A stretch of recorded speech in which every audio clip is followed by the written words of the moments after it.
Are you considering selling your home and want to get every penny out of it that you can, but struggling to know which updates and repairs are truly worth the investment, and which ones will just be a waste of money and time in the end?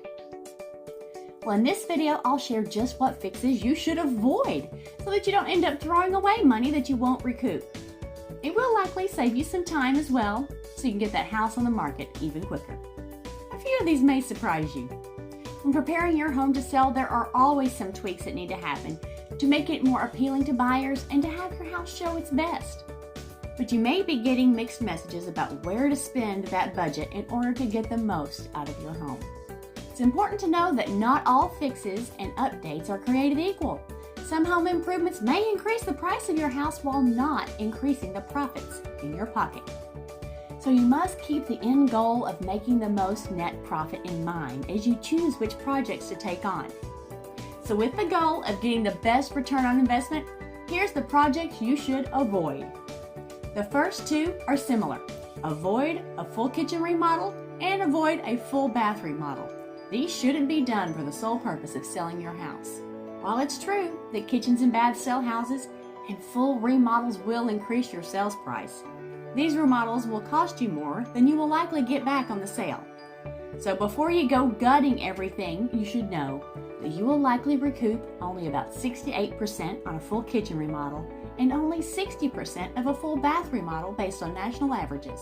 If you feel your outdated kitchen or bath will turn off buyers, then address it with things that will provide a good return, like a fresh coat of neutral paint on the walls or cabinets, new hardware and faucets, maybe even some new lighting. These can go a long way to help it feel more updated, and you will see these improvement costs recouped. The third update to avoid is replacing all the flooring. Every HGTV show you've ever watched tells you to rip everything out and install new hardwood floors throughout to give it a uniform feel. This is great if you want to do this for your own enjoyment while you live there, and then buyers will love it down the road. But do not do this just to sell your house. Replacing flooring is expensive, and the average return on investment for installing hardwood floors is about 70 to 80%. It will make your home more desirable, but you will not get your money out of it. The only flooring I suggest replacing is really worn or stained carpet that could turn away a prospective buyer. And then only replace it with neutral, builder-grade carpet. It's easy then for the new homeowner to rip it out and put down those hardwood floors if they desire. The fourth home improvement that will not benefit the bottom line is replacing the roof. Of course, the roof needs to be watertight. If there are leaks, those must be repaired. But if you're hoping that a new roof will add value and bring on that sale, then you should know that you'll only get back about 80 to 89%. It's better to offer a credit to the buyer towards a new roof than to provide it up front and out of pocket.